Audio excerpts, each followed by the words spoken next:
Bismillahirrahmanirrahim. Alhamdulillahirabbil alamin. Wa bihi nasta'in ala umurid dunya waddin. Asyhadu an la ilaha illallah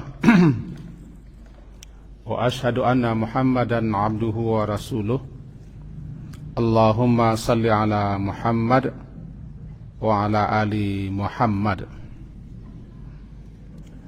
Melanjutkan kajian kita memahami firman Allah Ta'ala, Surat Al-Anbiya, surat yang ke-21 ayat ke-78,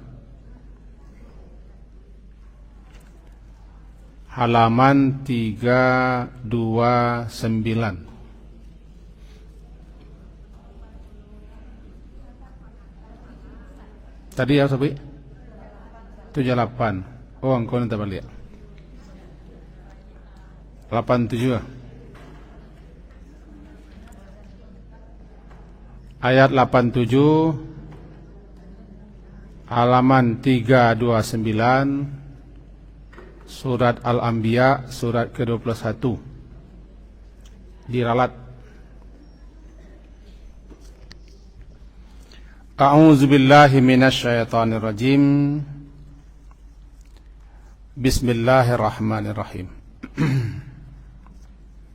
Wa dhannun idh dhahaba mughadiban fazanna an lan naqdira alayhi fanada fi zulumati an la ilaha illa anta subhanaka inni kuntu minaz zalimin. Fastajabna lahu wa najjaynahu minal gham wa kadzalika nunjil mu'minin.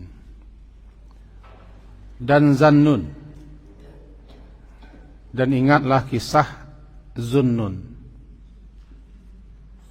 yaitu Nabi Yunus, ketika zahaba dia pergi, mughadiban dalam keadaan marah, fazanna dia mengira, fazanna zanna mengira menyangka, maka dia mengira, dia menyangka allan,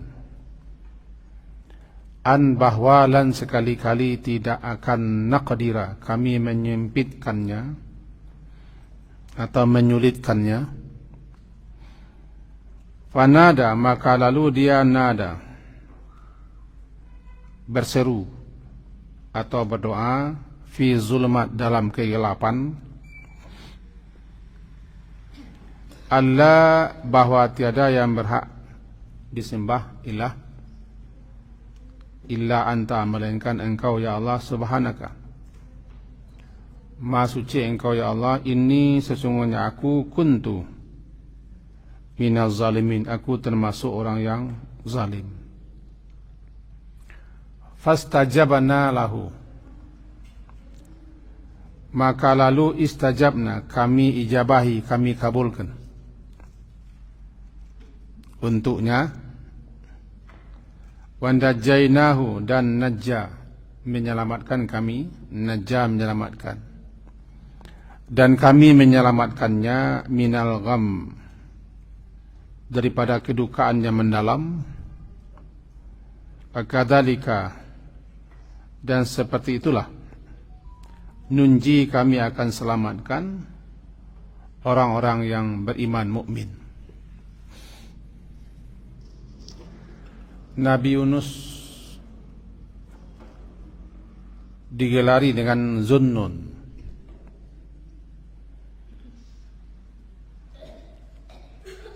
Kata para ulama sebagiannya nun itu nama ikat, wallahu alam.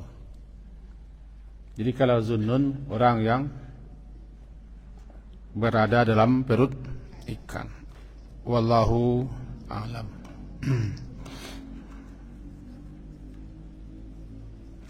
Atau beliau juga digelari sahibul hud. Hud ikan besar, sahibul hud, ha, waw dan ta, hud. orang yang berada dalam perut ikan, Sahibul Hut. Beliau bernama Yunus bin Matta. Kata para ahli sejarah, di atas dunia ini hanya 2 orang yang dinasabkan kepada ibunya. 1 Nabi Yunus, 2 Nabi Isa. Matta itu nama ibunya, Yunus bin Matta. Wallahu a'lam. Tapi begitu kata Imam Ibnu Katsir dalam kitabnya. Yang kedua Isa bin Maryam. Yunus bin Matta, Isa bin Maryam. Nabi Yunus paham kok Iya. Kan tak binti Maryam. Yunus berada di negeri Irak, tepatnya Nainawa, Mosul sekarang.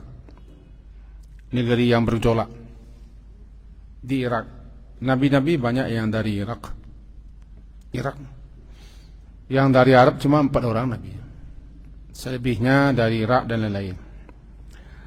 Nah, Yunus termasuk kampung halaman beliau adalah di Irak. Tepatnya Nainawa, macam-macam sebutannya di Mosul. Di mana tuh di Irak? Di mana Irak tuh? Ya di sana. Dipikirkan beliau itu diutus sekitar tahun 78-an lebih kurang sebelum Masehi, sebelum Nabi Isa lahir. Itulah sekelumit tentang Nabi Yunus yang nasab beliau sampai kepada Nabi Ibrahim. Terus sampai Nabi Ibrahim. Karena Nabi Ibrahim disebut dengan bapak nabi-nabi. Ringkas ceritanya, kisahnya, Nabi Yunus diutus oleh Allah kepada kaumnya. Beliau ke Rasul untuk menyeru, untuk mengajak, mendakwahi kaumnya yang bangkang, yang ingkar, yang durhaka, angkuh, sombong, termasuk syirik dan kufur. Sama dengan Nabi yang lain, tidaklah diutus satu Rasul pun melainkan di negeri itu sudah terjadi kedurhakaan, kesyirikan, kekufuran. Berbeda dengan Nabi. Kalau Nabi diutus untuk membantu Nabi lain, menyebarkan, mendakwahkan ajaran Nabi atau ajaran Rasul sebelumnya atau sesama dengan dia. Nabi tidak diturunkan kitab suci. Nabi tidak membawa syariat baru. Nabi hanya membantu Rasul sebelumnya atau Rasul yang sezaman. Nabi Musa dibantu oleh Nabi Harun. Taurat diturunkan kepada Nabi Musa, bukan kepada Nabi Harun. Yang Allah utus adalah Nabi Musa, cuma diangkat Nabi Harun sebagai pembantu, kira-kira begitu. Nah, Yunus adalah Rasul. Setelah lama beliau berdakwah, menyeru, mengajak umatnya, lama sekali. Sambutan daripada kaum beliau samalah, mengerengkang, menentang, bangkang, memusuhi, mengancam, menteror, samalah. Setelah sekian lama, akhirnya Nabi Yunus mengambil suatu keputusan. Puncaknya beliau mengancam kaumnya. Beliau ancam, andai jikalau kalian masih tetap seperti ini, sombong, bangkang, durhaka, ingkar, kufur atau syirik segala macam, nanti akan datang kepada kalian azab petaka bencana. Mereka tidak mau menerima, bahkan mengancam Nabi Yunus. Sehingga beliau menganggap tidak mungkin lagi, kaum beliau akan datang azab atau bencana. Tapi kaumnya tidak. tidak ngubris, menambah dan mendorong beliau untuk tidak mungkin lagi ini, sehingga ancaman kaum beliau menambah semangat beliau untuk pergi sajalah.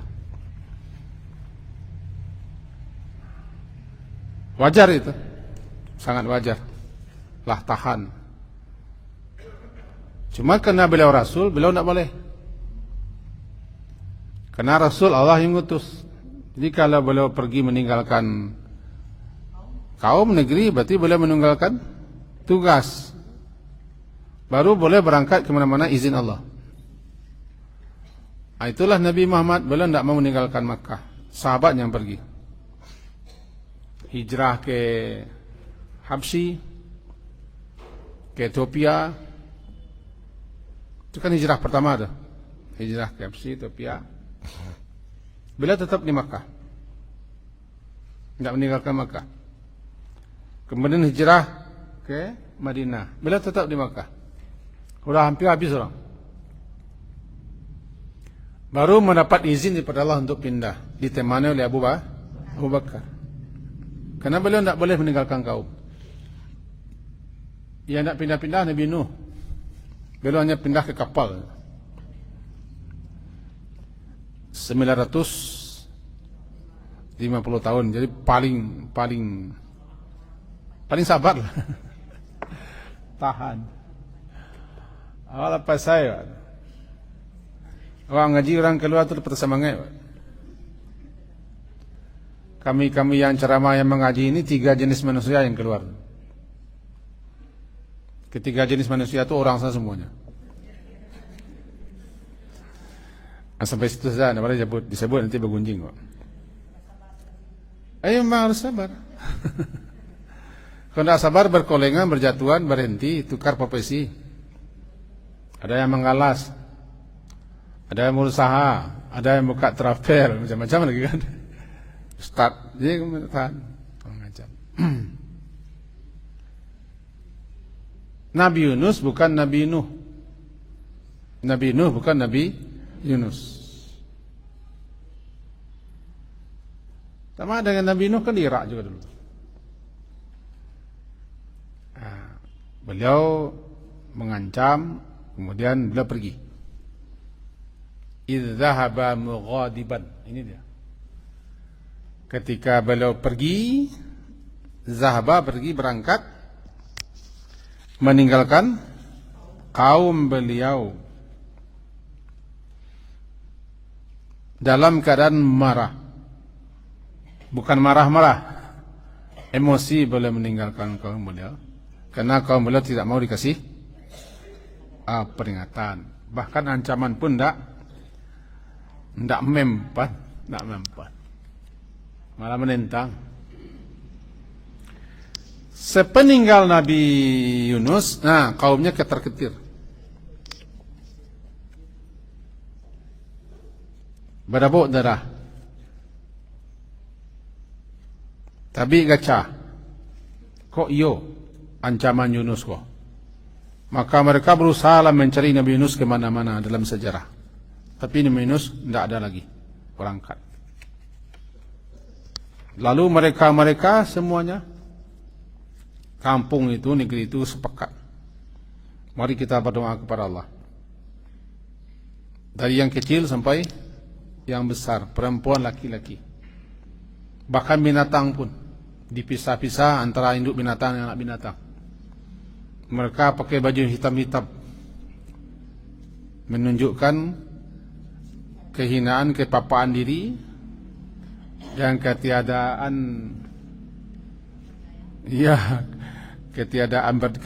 berdayaan. Maka mereka memohon kepada Allah bersama-sama. Bahkan kabarnya konon binatang-binatang pun ikut bersuara dengan bahasa masing-masing, meminta supaya petaka azab jangan turun. Ancaman itu kan tidak main-main. Kalau Rasul yang mengancam, itu benar itu. Itu yang dicemaskan. Setelah mereka berdoa memohon, menghibah-hibah, menangis, binatang-binatang pun, hewan-hewan ternak mereka juga dibawa bersama-sama di lapangan berdoa kepada Allah, memohon, akhirnya dikabulkan Allah. Tidak jadi azab turun, petaka datang. Jadi itulah surat Yunus. Surat Yunus, surat yang ke-10, ayat yang ke-98, halaman 222. Halaman 222. Suratnya surat Yunus.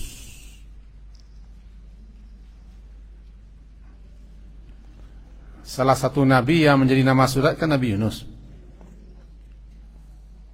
Halaman 220. Berapa surah? Bersurah lah. Tapi ayat 98. InsyaAllah aku nak terbalik. Lain terbalik 98. Falaula kanat qaryatun amanat fanafa'aha imanuha illa qauma Yunus lamma amanu kashafna anhum adabal khizi fil hayatid dunya wa mata'nahum ilahin. Maka mengapa tidak ada penduduk suatu negeri? Falaula kanat qaryah. Falaula, maka kenapa tidak ada suatu penduduk qaryah, penduduk negeri. Amanat, amanat beriman. Beriman penduduk negeri itu. Fanafa'aha, maka lalu bermanfaat, berfaedah, berguna kepada penduduk negeri itu keimanan mereka, melainkan hanya kaum Nabi Yunus. Lamma amanu, tak kala mereka telah beriman, taubat, insaf, sadar, minta ampun, menyesal, kasyafna, kami singkapkan, kami hilangkan daripada mereka azab khizi, azab siksa yang menghinakan yang akan menimpa mereka dalam kehidupan dunia. Wa mata'nahum, dan kami beri mereka kesenangan sampai batas waktu. Sedikit kita pahami ayat ini. Ayat ko menjelaskan kaum-kaum, umat-umat, negeri-negeri sebelum umat Nabi Yunus, semua mereka ditimpa azab dan terambangkan neraka, dan mereka tidak tobat.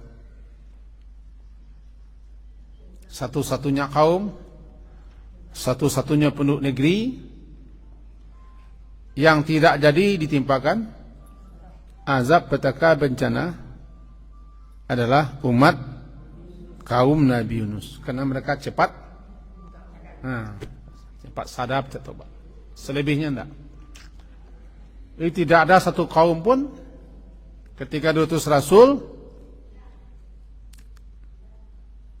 ketika azab datang, di mana azab itu menimpa, lalu azab yang sedianya menimpa ditarik lagi, melainkan kaum Nabi Yunus. Kasyafna. Selebihnya kaum-kaum terdahulu ditimpakan azab petaka pada mereka karena mereka tidak sadar, tidak tobat, menentang neraka, malahan minta segera azab itu turun. Yasta'jilunaka bil azab. Nah, di sini dapat kita satu gambaran penyebab datangnya petaka, bencana, siksa atau azab adalah kedurhakaan, kesombongan, penentangan, dan menolak ayat-ayat Allah. Kufur itu penyebab. Penduduk negeri kalau sudah begitu perangainya, tidak mau diingatkan, didakwahi, malah makin menjadi makin mengerengkang, bisa mereka menentang, minta segerakan azab. Tunggu salah, barangkali salah meninggalkan kampung anda. Bukan meniru Nabi Yunus, tidak. Kita tidak Nabi Yunus. Nah, kalau masih bertahan di situ, di negeri maksiat, di negeri durhaka, di negeri syirik, di negeri yang luar biasa kebangka mereka, jangan-jangan sisa datang kita di situ. Haram, wattaqu fitnatan la tusibanna alladziina zalamu minkum khassah. Kamu harus waspada, hati-hati terhadap suatu petaka bencana yang datang yang bukan hanya menimpa pelaku maksiat, tapi siasin yang datang kapal itu karam sedolanya. Samuknya berada di kapal yang sama.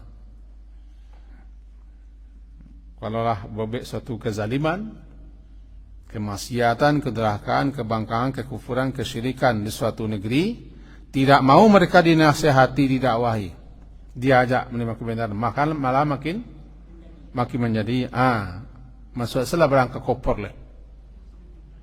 Get leh. Kapal aku lah mulai karam ko.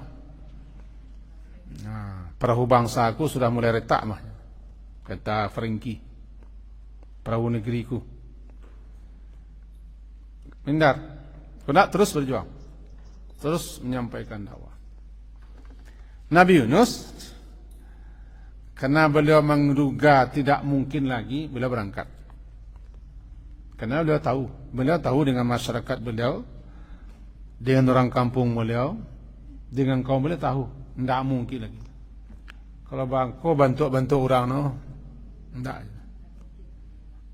Zahaba mughadiban. Sepeninggal beliau kan kaum beliau tobat, berguna, bermanfaat, berfaedah, tobat dan beriman mereka itu, sehingga tidak jadi sedianya azab menimpa, entah apa azabnya, pokoknya azabul khizi. Azabul khizi adalah azab yang sangat menghinakan, luar biasa. Tidak diterangkan apa gerangan azabnya. Sebab kalau menimpa azab itu habis semuanya. Dicabut. Antara mereka, itulah satu-satunya kaum yang tidak jadi ditimpakan azab lantaran mereka beriman. Itulah gunanya tobat. Sedianya kalau tidak mau mengikuti kebenaran, malah bangkang, durhaka, diajak tobat tidak tobat, akhir-akhirnya takana bana kok yo datang azab itu. Tobat dah capek. Sebab tobat itu menunda atau menghilangkan azab. Inilah kaum Nabi Yunus. Falaula kanat qaryatun. Maka kenapa tidak ada suatu kaum, suatu qaryah, suatu penduduk suatu negeri yang beriman lalu bermanfaat keimanannya itu, melainkan hanya kaum Nabi Yunus. Berarti selain kaum Nabi Yunus tidak ada yang beriman. Malah mereka meminta segera datangnya. Seperti kaum Nabi Saleh. Tunggulah 3 hari. Tidak usah 3 hari, sekarang saja katanya. Sekarang saja kan itu. Kini sekali. Kalau sudah duduk, balik kita kepada surah Al-Anbiya tadi.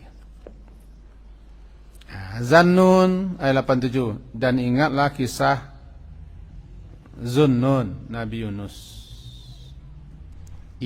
Ketika dia zahaba mughadiban, berangkat pergi meninggalkan kaumnya, mughadiban dalam keadaan marah.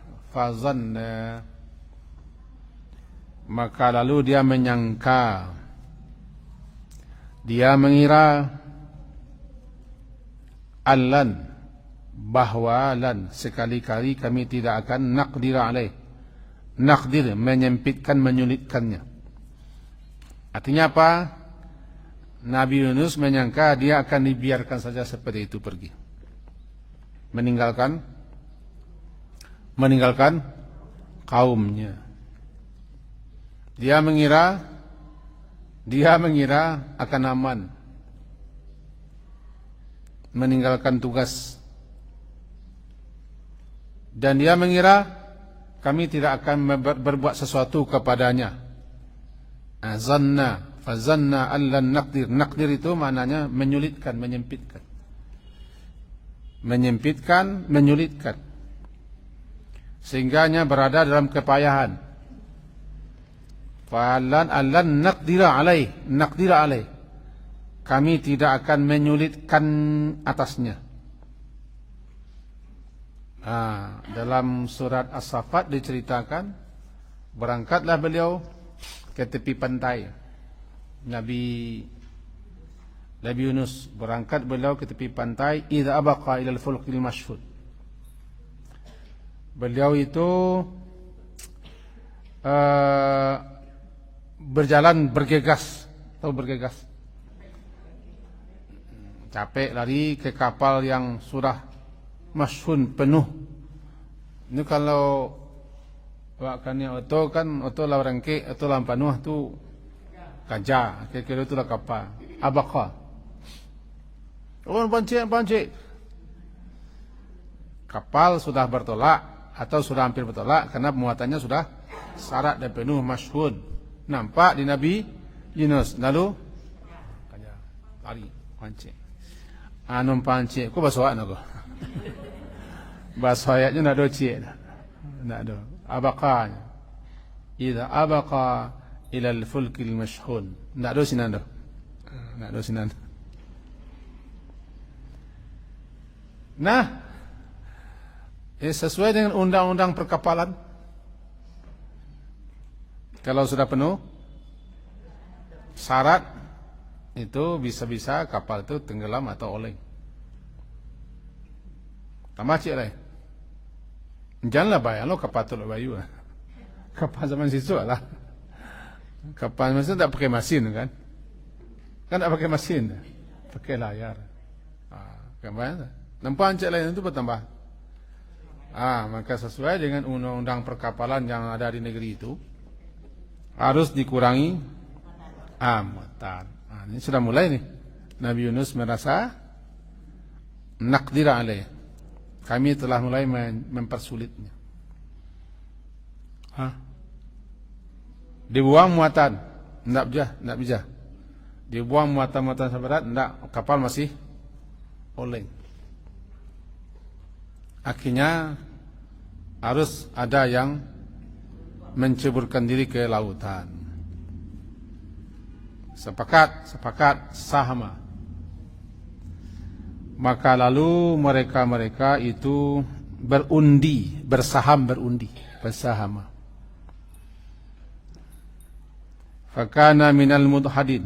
Nabi Yunus adalah orang-orang yang kalah dan dikalahkan dalam undian. Setiap dikocok nama keluar. Sampai 3 kali. Orang tak mau, kerana beliau orang baik. Nampak wajahnya wajahku perlu baik bentuknya. Jangan bodoh saya. Mentah-mentah ahli ibadah awak mencari orang kosok. Kapi aman saudara. Wajah baik, nampak cahaya di wajah beliau. Apakah kenal orang dengan beliau atau tidak jelas. Karena beliau pergi ke tepi pantai. Sedangkan tepi pantai tidak masyarakat beliau. Masyarakat beliau jauh dalam. Barangkali karena beliau orang baik sehingga keluar nama beliau. Tapi orang tak menerima. Ulang lagi. Diulang lagi. Nama beliau juga. Tak terima orang. Itulah elok jadi Nabi Yunus. Tak terima orang. Itu tercatat dalam sejarah. Diulang sampai 3 kali. Nama beliau juga keluar dalam undian. Rupanya memang Allah sudah menghendaki demikian. Lalu kata beliau, saya akan melompat. Maka dengan berat hati orang-orang beliau melompat ke dalam lautan, tidak air, lautan. Faltaqamahul hud, lalu dilutok. Ya, atau bahasa Minangnya aku nak lutok. Ditelan. Kalau dilulur nanti didulur. Ditelan, dilutok. faltaqamahul, maka beliau ditelan oleh ikan besar. Ikan besar wahwa mulib. Sedangkan beliau adalah orang yang tercela dengan perbuatan beliau. Itu ceritanya dalam ayat lain. Ketika beliau sudah ditelan ikan, Allah perintahkan kepada ikan agar menelan saja. Nah, telan saja. Tulangnya, dagingnya, kulitnya jangan sampai dilumat. Kan jenis-jenis hewan tertentu kan ada yang tingkat asam lambungnya tinggi, sehingga tulang pun bisa lunak. Buaya, komodo, ulau. Itu burung, sejenis burung bangau pemakan ikan. Contoh ikan lah sama soalnya. Sudah makan tenang saja. Jadi perutnya yang sudah perutnya melumat. Ikan termasuk itu. Lama-lama hancur dalam perutnya. Tidak dikunyah-kunyah. Nah, mengunyah itu awak. Dan memamah biak. Kerbawati lah. Tapi awak lalu memamah biak. Orang selama ngaji ngombe atau memamah biak lah. Nak awak sekolah. Nak sekolah. Ditelan ikan. Dan Allah perintahkan ikan hanya menelan. Tanpa disebutkan ikan apa. Nah, tetapi sebagian ahli cerita selalu mengkaji-kaji, membicarakan ikannya ikan ini. Macam-macam lah. Sebenarnya ayat tidak menjelaskan ikan apa. Yang jelas ikut ikan besar. Ada yang mengatakan ikan paus. Ya macam-macam lah. Bagi kita yang penting bukan nama ikannya.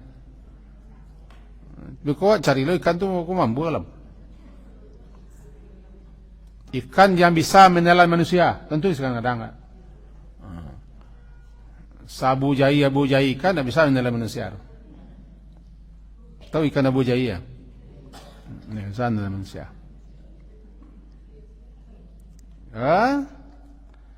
Ketika beliau ditelan ikan, tanpa sedikit pun beliau berada dalam perut ikan. Jelas tuh, gelap, pengap. Tapi karena Allah perintahkan di situ, sehingga dia tidak mati. Tidak mati. Lama-lama beliau dalam perut ikan, dalam sejarah beliau bisa bergerak, kembali bergerak. Dalam kitab yang sama disebutkan, lambat-lambat beliau terdengar ada suara-suara di sekitar beliau, diperdengarkan. Beliau membatin, tahu membatin? Berkata-kata dalam hati, suara apa? Suara apa? Rupanya diberi ilham kepada beliau itulah suara tasbihnya binatang-binatang laut, batu-batu lautan, dan apa yang di laut pun bertasbih kepada Allah. Dan memang ya, segala sesuatu kan bertasbih. Guruh bertasbih, gunung bertasbih, burung-burung bertasbih, semua kan bertasbih. Cuma kita yang tak dengar. Di zaman Nabi Muhammad bertasbih pasir. Nah, diperdengarkan kepada beliau suara-suara, rupanya itu adalah suara tasbihnya hewan-hewan lautan. Hewan-hewan lautan kan lebih banyak daripada hewan daratan. Tanaman lautan, batu-batu lautan bertasbih. Lalu beliau pun ikut bertasbih. Subhanaka la ilaha illa anta. Subhanaka. Itu dia tasbih. Fi zulumat, dalam kegelapan. Zulumat itu jamak. Jadi maknanya dalam berbagai kegelapan. Dalam kegelapan-kegelapan. Pertama kegelapan berikan. Enggak tarang ke dalam. Cuma cerita semalam dalam berikan memang tarang gitu. Itu dongeng. Ada dongengnya.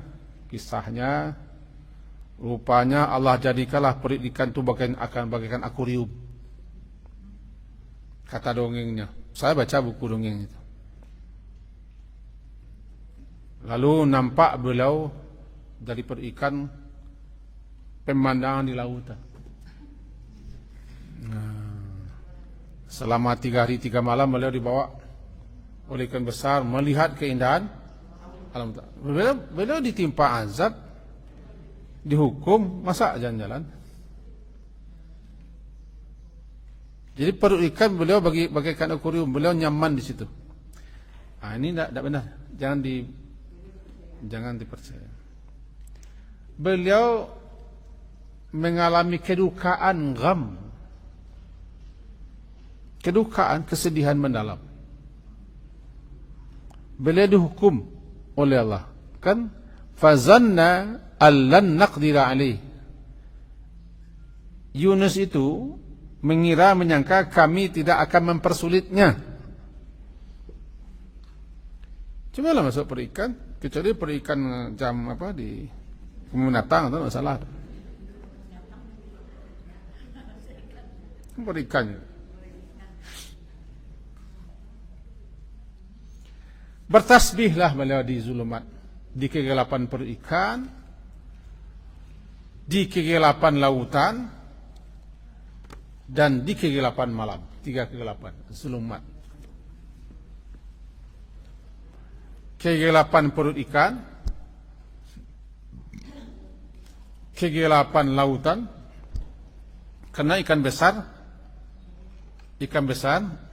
berenang di lautan dalam.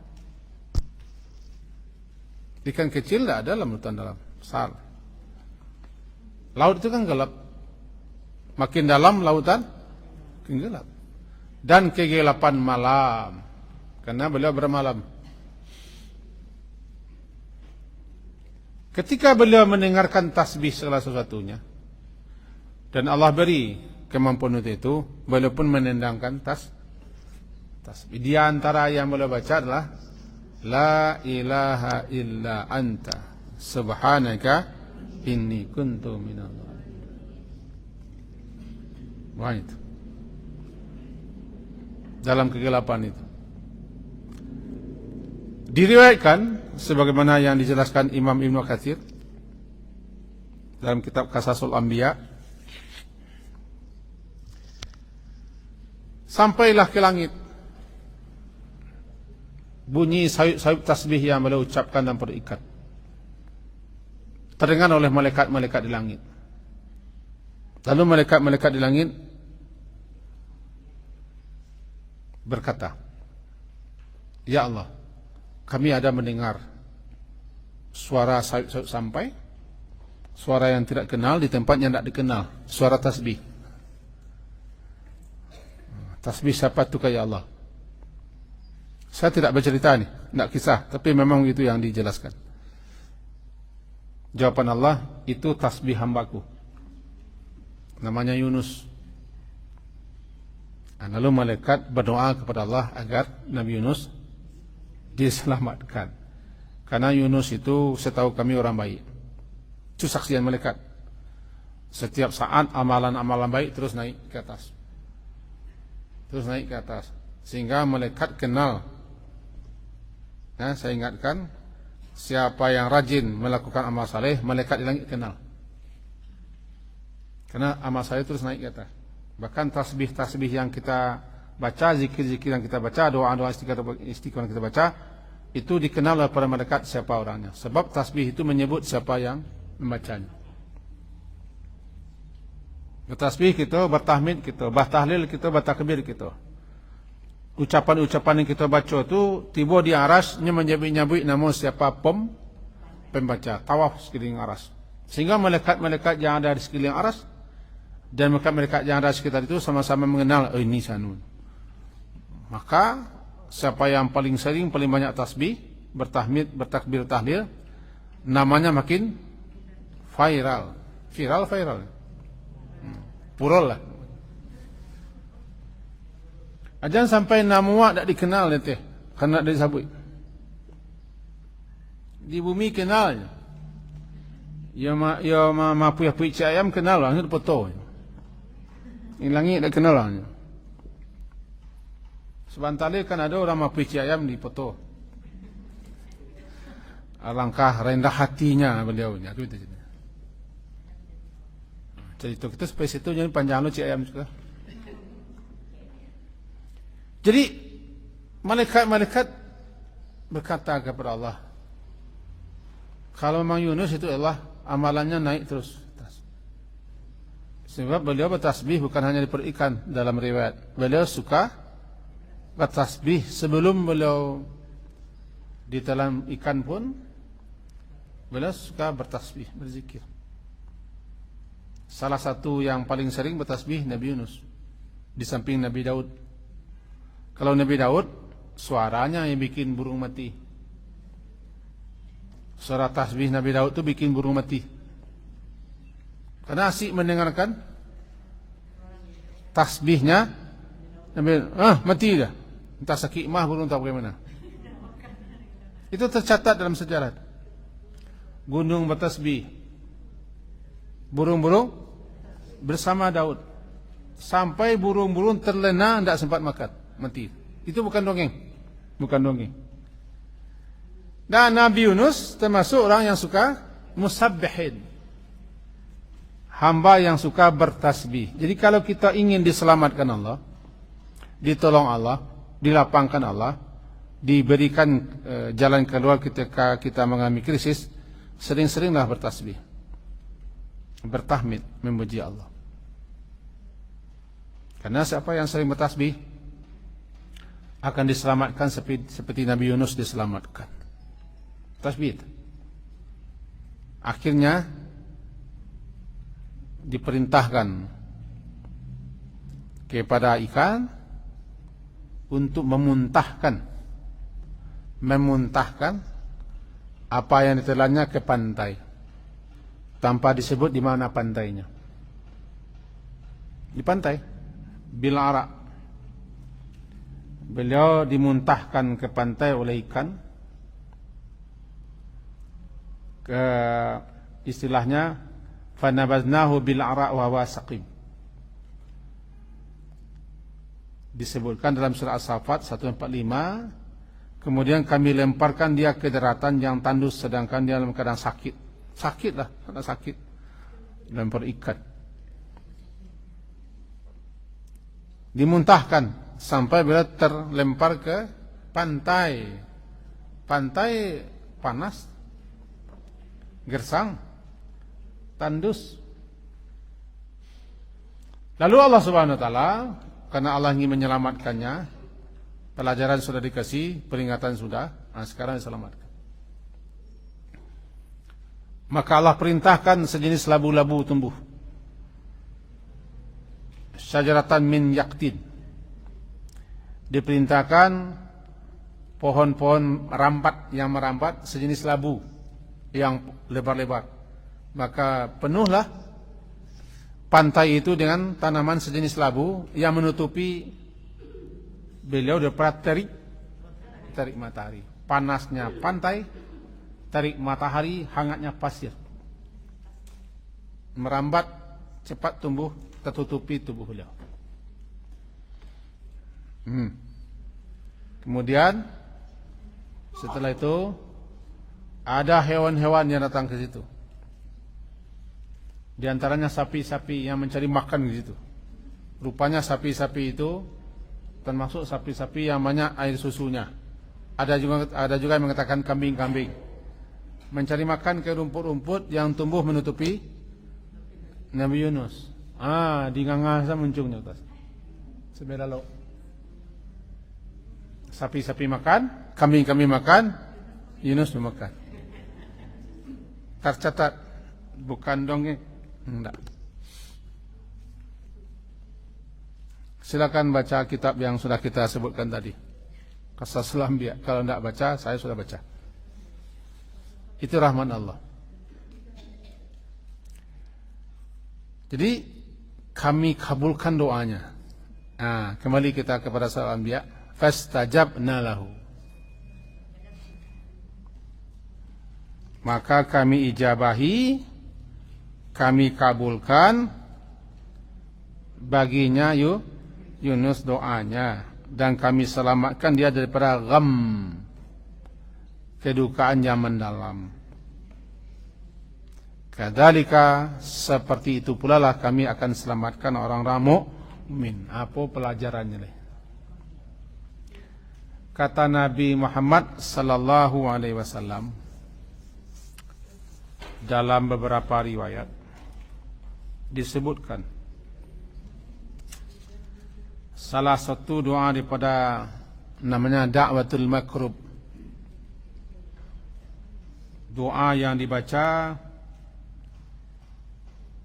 ketika orang mengalami kedukaan mendalam, kesedihan luar biasa, lalu dia berdoa dengan doa yang dibaca oleh Nabi Yunus, maka Allah akan selamatkan dia, akan lepaskan dia daripada kedukaan yang sedang mengalaminya, sebagaimana Nabi Yunus diselamatkan oleh Allah. Kita ketika mengalami gham, kedukaan mendalam, atau ketika mengalami al-karab, suatu kesedihan yang luar biasa lantaran ada suatu peristiwa, maka sering-seringlah membaca la ilaha illa anta subhanaka inni kuntu minaz zalimin. Kedukaan itu di hati, kesedihan itu di hati, rusuh, cemas, takut di hati. Bagaimana caranya hati itu supaya bersih daripada itu? Zikir. Zikir pembersih hati, zikir penentram hati, zikir penyejuk hati. Ketika orang banyak berzikir, hatinya yang gelisah lama-lama mulai sirna.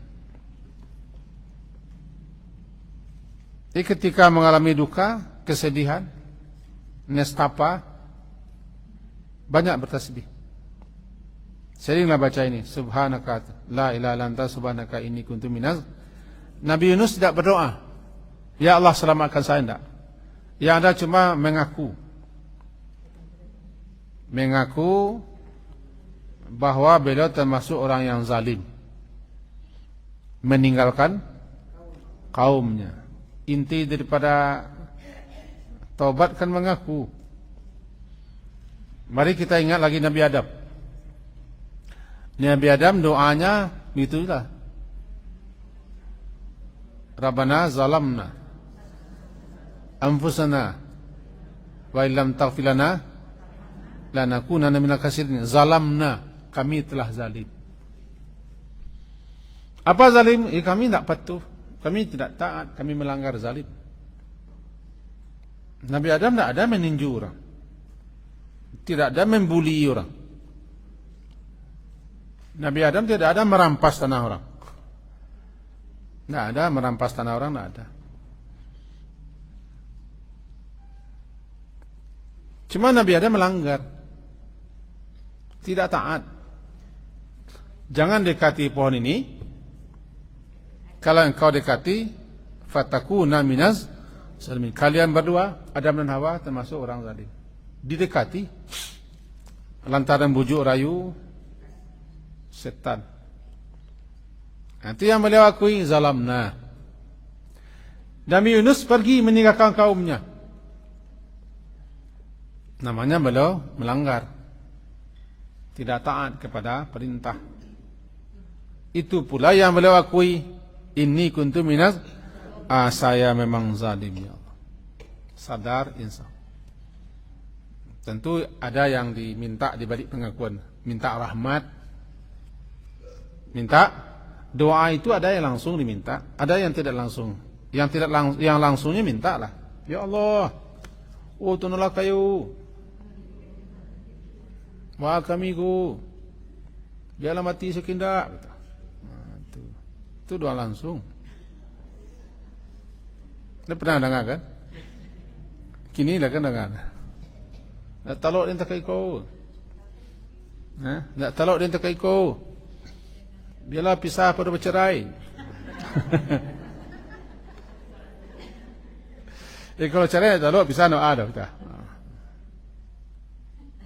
Itu kan minta, namanya masalah. Masalah Ada pula doa itu tidak minta, cuma menceritakan keadaan diri. Begitulah gaya nabi-nabi,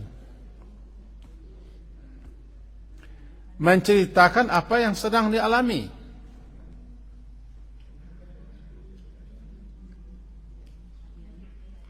Itu Nabi Yunus, Nabi Ayub juga, inni massaniyad dur. Ya Tuhanku, aku sekarang sedang ditimpa oleh suatu kesulitan. Sementara engkau adalah penyayang dan paling penyayang di antara yang penyayang. Tidak minta kan? Tidak minta. Kalau Nabi Adam tidak minta juga, mengaku kami zalim. Nabi Yunus, Nabi Yunus ini kata Nabi Muhammad, siapa yang berdoa dengan doa Zunnun, doanya akan dikabulkan, dukanya akan dihilangkan. Tapi kita harus mengerti apa yang kita baca, bukan hanya membaca-baca. Arti sebuah doa itu kalau kita tidak pahami maksudnya, bisa-bisa dikatakan doa itu tidak berarti, paling-paling hanya menjadi zikir. Kenapa ini? Ada 3 di sini. Pertama, la ilaha illa anta, 1. Yang kedua, subhanaka. Yang ketiga, aku zalim. La ilaha illallah itu kalimat tauhid. Membaca kalimat tauhid sering-sering adalah memperbarui iman. Jadidu, perbaru-barui imanmu dengan la ilaha illallah. Yang paling mujarad menghilangkan kegelisahan adalah mengulang-ulang la ilaha illallah. Kalau dia menyatakan subhanaka, maha suci Allah, maha sempurna Allah, tidak menyalahkan Allah, tapi menyatakan Allah maha suci, maha sempurna daripada kekurangan, maha suci engkau ya Allah. Itu biasanya dipakai untuk pengakuan. Malaikat mengatakan subhanaka la ilma lana, mengaku kami Allah, engkau maha suci, engkau maha suci. Nabi Musa juga mengaku subhana, baca, engkau tidak bisa melihatku. Sekali kau ya Allah, cubalah melihat. Kan itu permintaan Nabi Musa. Sekali kau. Agak bagak Nabi Musa. Tidak bisa, Allah. Tidak akan mampu engkau melihatku. Tapi cubalah. Gigi ya, cubalah segigi Nabi Musa sekali lagi gigi. Cuba sekali jadi ya Allah. Tidak bisa. Tapi karena Nabi Musa masih bersikeras, bersigigi. Nah, sekarang begini. Engkau lihat tuh gunung. Dalam Quran engkau lihat gunung itu, gunung cadas. Bukan gunung Merapi. Gunung Merapi tidak cadas. Gunung batu keras. Di negeri Arab Saudi kan gunung batu semua. Di daerah-daerah sana juga gunung batu. Walaupun Nabi Musa bukan di Arab Saudi. Kalau gunung itu masih seperti itu ringkas saja. Kalau gunung itu seperti itu, ketika Allah bertajalli menampakkan dirinya kepada gunung, maka berarti engkau Musa bisa melihatku. Engkau bisa melihatku. Nah, falamma tajalla di sini, maka tatkala Allah bertajalli menampakkan diri ke gunung, gunung tak mampu. Hancur gunung. Kan pingsan Nabi Musa. Setelah pingsan itu boleh bertasbih. Tasbihlah. Kenapa beliau tasbih? Mengakui yang tadi. Maha suci engkau ya Allah. Mengaku salah, mengaku khilaf. Engkau katakan tak bisa, tapi aku mada juga gitu. Mada juga. Tapi nah, Nabi Yunus subhanaka, maha suci engkau Allah. Kau memang kesalahan daripada aku sendiri. Pengakuan pertama mengecekkan tiada yang berhak disembah melainkan Engkau ya Allah. Engkaulah Tuhanku, kepadamu lah aku meminta, mengadu, memohon, beribadah. Itu kan itu inti la ilallah. Sudah itu mengakui bahasa Maha Suci Allah. Nah, baru kemudian memaparkan keadaan diri. Ikut cara Nabi berdoa, tidak langsung. Balai dengan orang kampung, langsung mau ke pintu nanti no suami. Kemudian kedua no saudaranya. Masuklah dulu, suruh duduk dulu. Katakan ayah kipe-kipe. Itu tanya seketek. Lah tawa biko. Baru. Itulah Nabi-Nabi. Tidak langsung. Dibaca dulu la ilaha illa anta.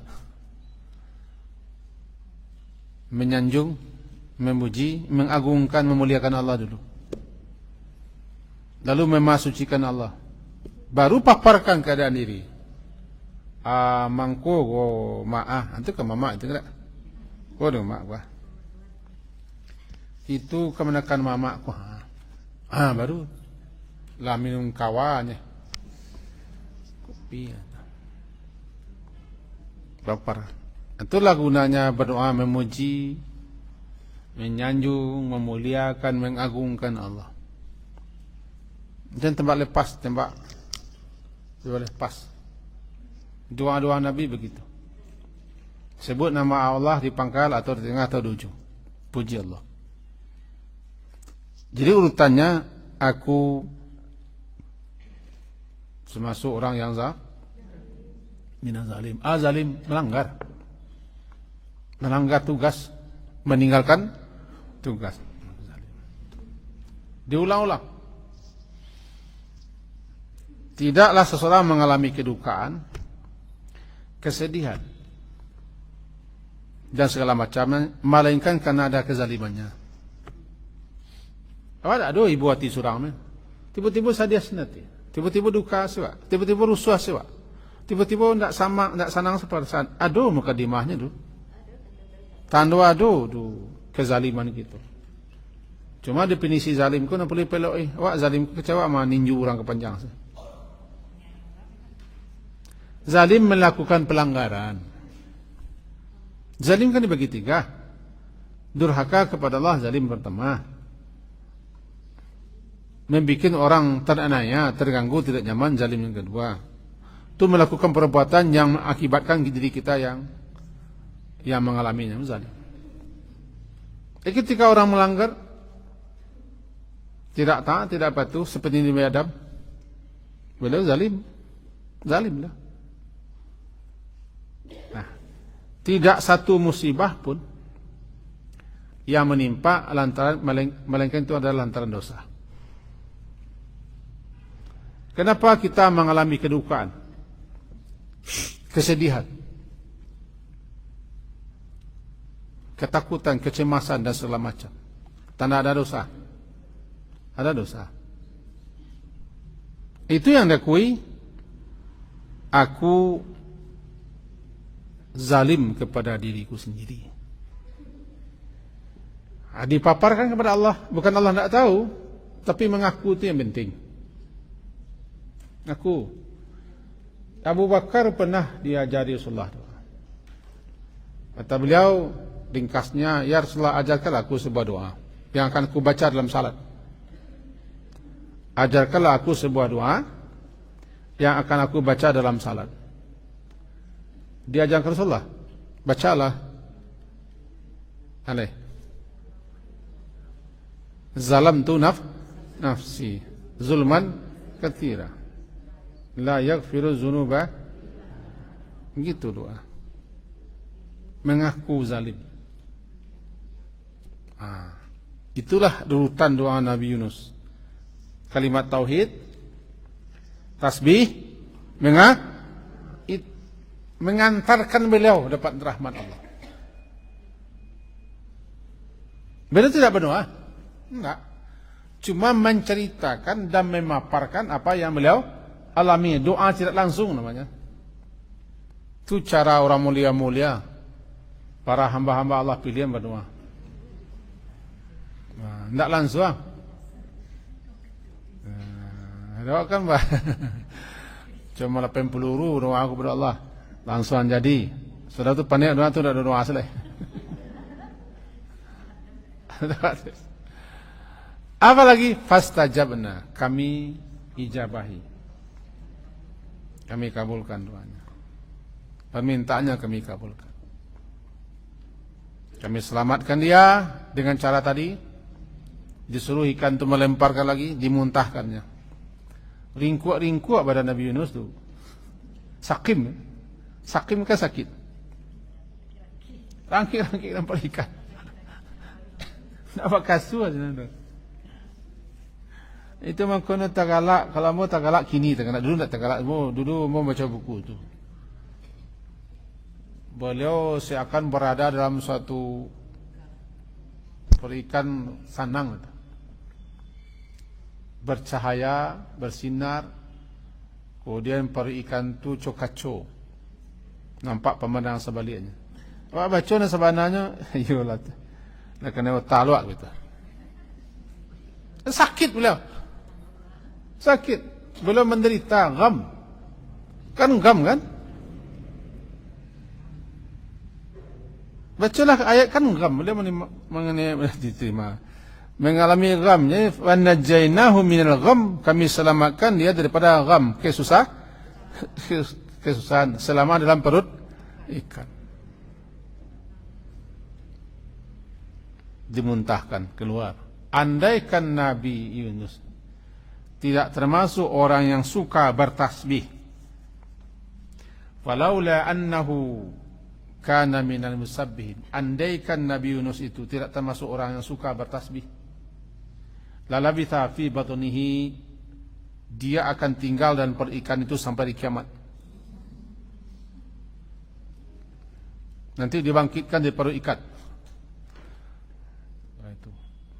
Cuman karena beliau bertasbih, rajin bertasbih, itu salah satu fadilah tasbih. Kan surat Safat itu. Ya. Falaula, kalaulah seandainya Nabi Yunus itu tidak termasuk orang yang musabbih, suka bertasbih, la labitha, sungguh pasti dia akan mendekam diam dalam perut ikan itu ila yaumi yub'atsun, sampai hari. Tetapi karena beliau suka bertasbih, bukan hanya ketika dalam perut ikan, jauh-jauh beliau sudah tasbih. Dikenal oleh malaikat Nabi Yunus karena beliau suka bertasbih. Setiap hari tasbih beliau ke atas, dan setiap hari nama Nabi Yunus disebut di alam atas, sehingga malaikat pun meminta kepada Allah, kalau itu Nabi Yunus, ya Allah tolonglah, dia suka begini-begini.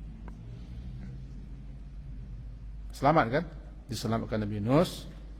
Kemudian kunci terakhirnya kadalika. Kada seperti itulah, atau seperti demikian itulah, nunji, kami juga akan menyelamatkan orang mukmin. Ketika orang mukmin itu ditimpa mengalami kedukaan mendalam, kami akan selamatkan mereka dengan membaca doa Yunus. Ketika kita dalam keadaan susah, gelisah, duka, mendalam, bacalah itu. Nabi sendiri yang mengatakan, da'watun zunnun. Da'watun zunnun. Doa yang dibaca oleh Zinnun. Itu salah satu nanti doa indal makrub. Doa ketika sedang mengalami kedukaan mendalam.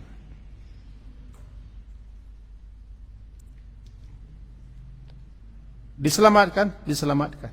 Karena sudah janji, kami akan selamatkan orang mukmin dari kedukaannya, keresahannya, dengan catatan, kenapa kita sedih, kenapa duka, ketika beribah hati dan segala macam, ada dosa. Ada dosa. Kena ada kegelisah hati. Mau kegelisah hati? Kumuah.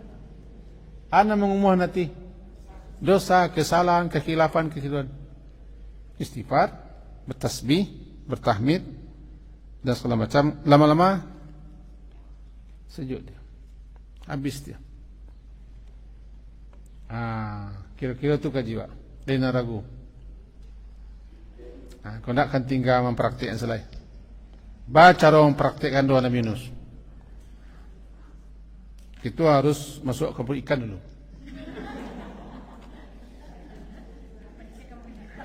Ya artinya ketika kita mengalami kegelapan, kegelapan bukan hakiki, kegelapan kalam dunia kau dawa.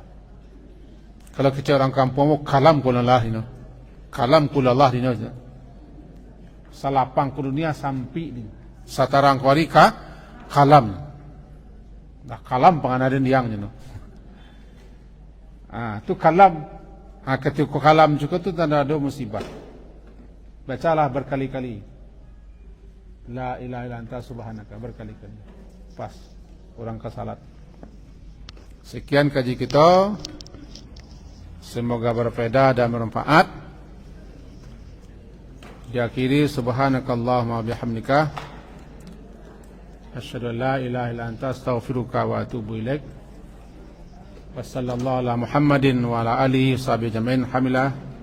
Assalamualaikum warahmatullahi wabarakatuh.